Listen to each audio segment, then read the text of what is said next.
Pourquoi septembre, contenant la racine 7, est-il notre 9e mois de l'année? Pareil pour octobre, octo 8, mais c'est le 10e mois.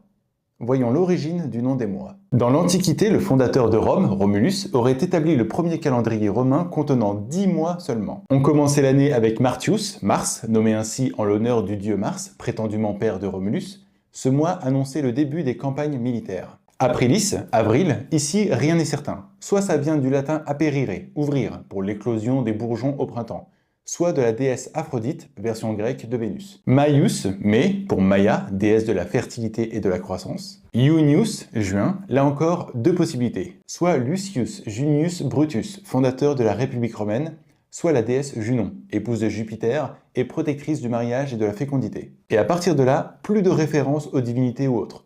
On compte simplement les mois. Quintilis, le latin quinque, 5, donc 5e mois. Sextilis, 6e mois. September, October, November, December, 7e, 8e, 9e, 10e mois. Ce calendrier ne comptait que 304 jours et excluait l'hiver. Une fois décembre terminé, on cessait de compter les jours jusqu'au retour du printemps, où l'année recommençait en mars. Le second roi de Rome, Numa Pompilius, réforma ce calendrier. Il ajouta des jours et pour inclure la période hivernale, 2 mois supplémentaires à la fin de l'année. Januarius, janvier, pour Janus, dieu des commencements et des fins. Februarius, février, venant du verbe februare, purifier, en référence aux cérémonies de purification de fin d'année. Ce calendrier comptait 355 jours, mais un décalage apparaissait au fil des années. Il manquait environ 10 jours. Les Romains ajoutèrent donc un mois intercalaire tous les 2 ou 3 ans. Bien plus tard, pour des raisons politiques, Rome fixa le début de l'année civile au 1er janvier, coïncidant avec l'entrée en fonction des consuls. Ainsi, janvier et février prirent leur place au début de l'année. Les mois associés à des numéros comme septembre furent donc décalés de 2 positions.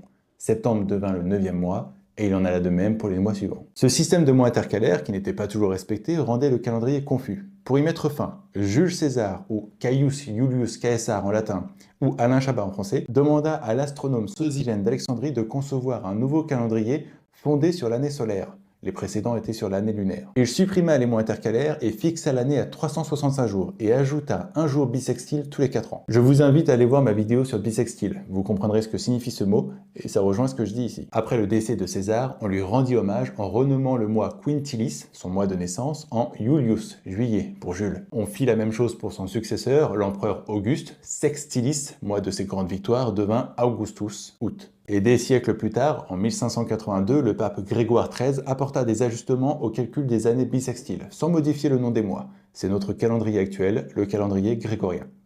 Vous connaissez maintenant l'histoire de notre calendrier.